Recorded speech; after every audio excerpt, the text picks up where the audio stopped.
Ngajuli panjak kendang.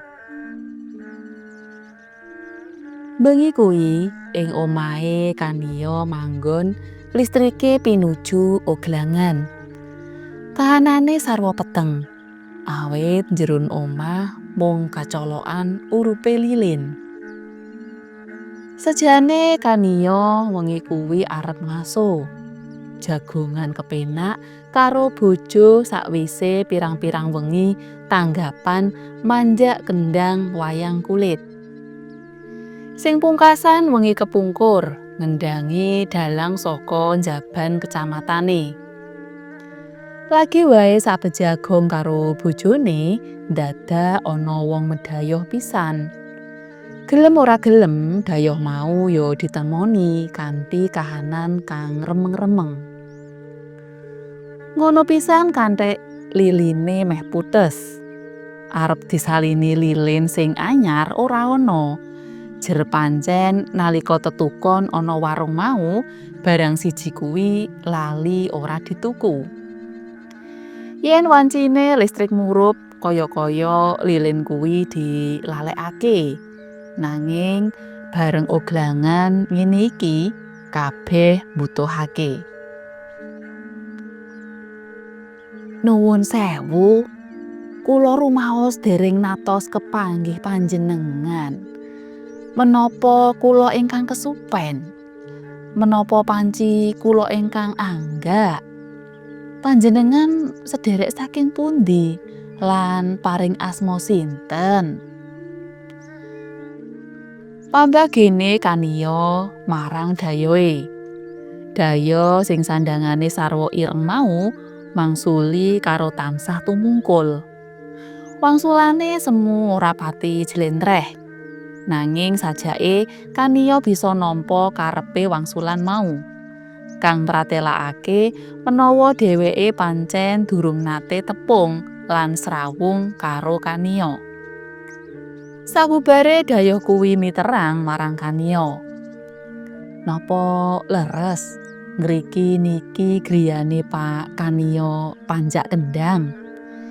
Inggih, leres.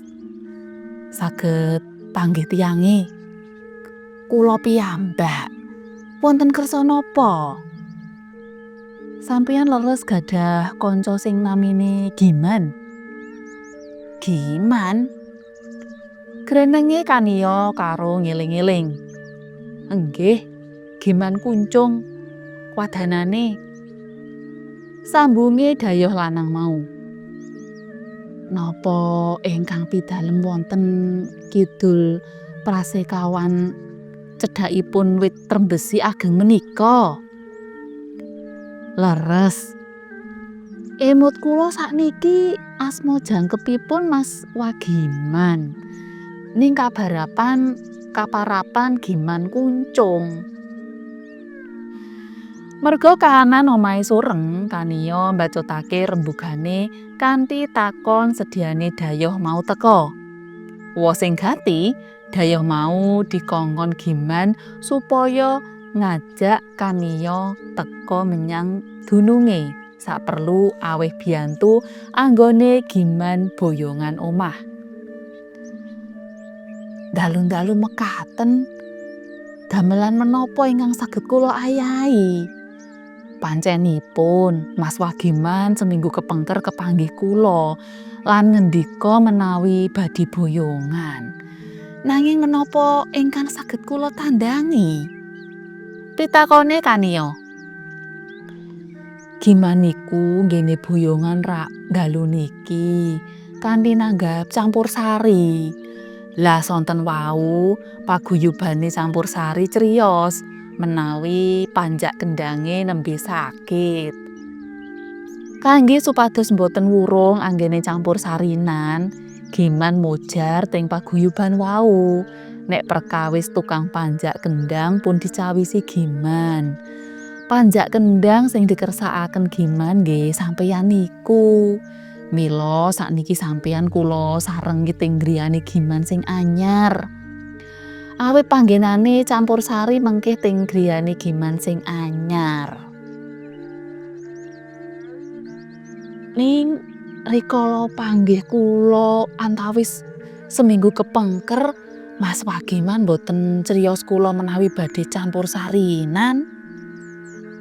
Menawi perkawis niku kula boten ngertos. Bagenipun kula dikengken Giman supados murugi sampeyan, supados ngganjuli panjak kendang ingkang sakit wau.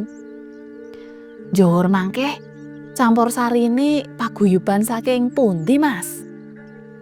Kaniya miterang. Kabare nggih paguyuban saking wewengkon griyane Giman sing anyar niku mawon. Nami paguyubanipun menapa? Mbok menawi kula sampun nate mireng. Nek boten lepat namine Campursari Kamboja Seta. Diwangsuli ngono kaniya ora guneman apa-apa. Mung batine rumangsa durung wanuh karo paguyuban kuwi. Kamangka dheweke kuwi kepitung panjak sing akeh tepung karo paguyuban seni Jawa ing Kukuban Kabupaten. Kaniya rumangsa pekewuh ngenyangi yen iki mengko nyawiji karo paguyuban kang para pemain musik lan gamelane akeh sing durung ditepungi. Kahanane ruang tamu kuwi saya surem. Kaniya sawetara wektu ora guneman karo sajak mikir-mikir. Nggih pun, kula sagahi panjaluke Kang Giman.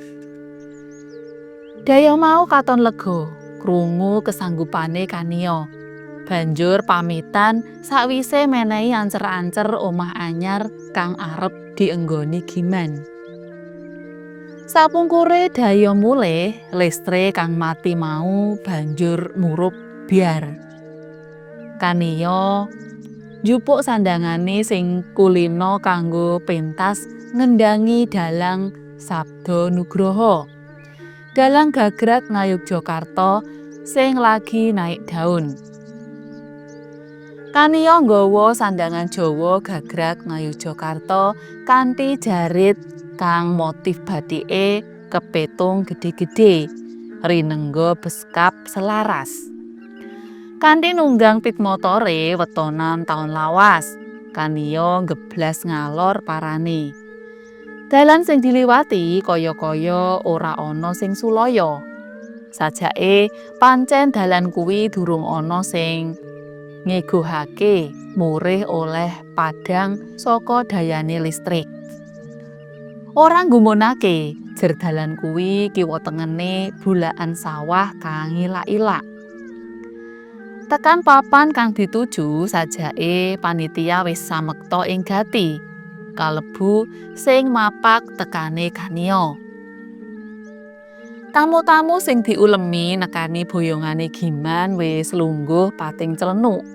Kepitung akeh banget. Iki merga pangaribawane lampu listrik sing saka rumangsane kaniya ora pati padhang kuwi, apa pancen ngono kahanane. Miturut panyawange kaniya, undangan sing padha lungguh mau praupane pucet. Kithoke kaniya mrinding saknalika. Sing mapak tekane tangane anyep jejet. Sing mapak kaniya kuwi enggal aweh sasmita supaya kaniya gage mapan ning panggung Campursari. Tanpa wigah-wigi kaniya nuli munggah panggung lan sila ngadhep kendang. Kaniya rasane kaya dadi wong asing. Awit para pemain Campursari sing wis mapan dhisik ana kono ora ana sing ditempungi siji-sijia.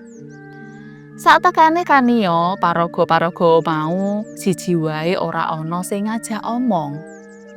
Kabeh semu tumungkul karo ngadhep pirantine dhewe-dhewe. Pangrasane kaniya dadi saya ora kepenak nalika mambu lenga wangi nyegrak irung. Ora let suwe salah siji paraga miwiti ngunekake keyboard. sajake ngajak miwiti nembang. Sing ngayahi wajib minangka sinden utawa vokalis wis ngadeg ana sak ngarepe dhayoh. Rambute dawa wates bokong. Sandhangane putih memplak tanpa rinengga werna liya. Embuh lelagon apa sing dibuka dening pemain keyboard kuwi? Kaniya kendhange mung tutwuri. Kaniya ngrasa rada ewuh lan kidung nalika ngendhang. Rumangsane Kaniya wujud ukurane kendhang beda karo kendhang-kendhang kang kulina dikeplak jalaran ukuran dawane ngluwihi kendhang kaprahe. Bejane kendhange ora nate mrucut saka lakune lelagon. Nanging wengi iki Kaniya ngrasa ana kang aneh. Saka pangrasane Kaniya lelagon kuwi cakepane ora pati cetha. Yen dirasakake tenan, lelagon kuwi mung kaya suarane wong nangis ndrenginging. Eloke para pemain musik campursari mau prigel banget anggone ngiringi.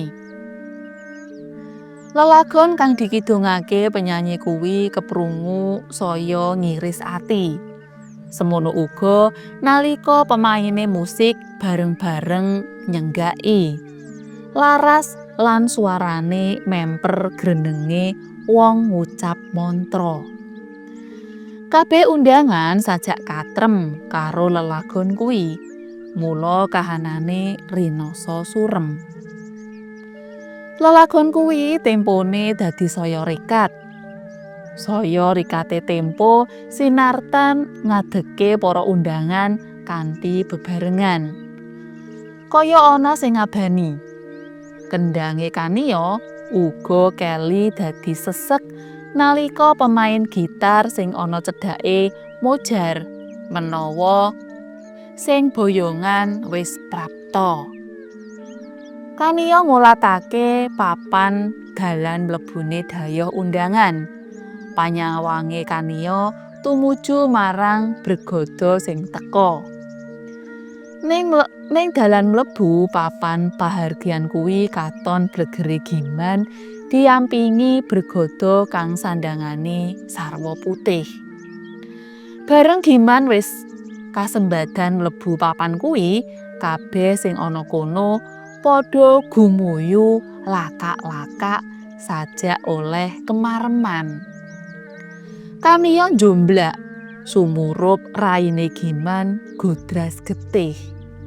Kaniya uga meruhi praupane sinden sing lagi nyanyi kuwi pating keplek-plekiyot kaya kulit pawongan sing nate kobong. Nalika paraga musik sing ana sandinge ngguyu ngakak, saknalika Kaniya kaget lan keweden. Awit pawongan mau raine wis tanpa daging. Kahanan kuwi bebarengan karo matine lampu. Swasana dadi peteng lelimengan. Kaniya wis ora eling apa-apa karo tangane isih ndepani kendhang. Pun Pakde, sedaya niki pun dados pepesten. Monggo katuran lerem penggalihipun, sampun ngantos keladuk sungkawa. Swara kuwi dirungu Kaniya ing kahanan setengah sadar. Krasa awake dijamah lan diogrek-ogrek nganggo tangan. Kaniya nuli melek. Nalika mripate melek, kahanane padhang jinglang. Wektune antarane jam 3 sore. Dheweke dirubung wong 5. Siji antarane wong-wong mau wis ana sing ditepungi, arane Kardi. Kapernah adi ragile Giman. Tekane ning papan kuwi duwe perlu arep ziarah. Saka Kardi Kaniya oleh katerangan yen dheweke kuwi lagi lungguh ana dhuwur kubure Giman kang wis tinggal donya. sawetara dina kepungkur jalaran kacilakan lalu lintas. Dina iku wis tekan 7 dinane kang dislameti mau bengi. Karo crita ngenani prastawa kang tumama marang Giman, Kardi nyambi nguculi tangane Kania kang isih ndepani lan nyekel kenceng pathokan kuburane Giman. Sing dikeplaki Kania ngendhangi campursari wengi kuwi jebul pathok kuburan. Cutha.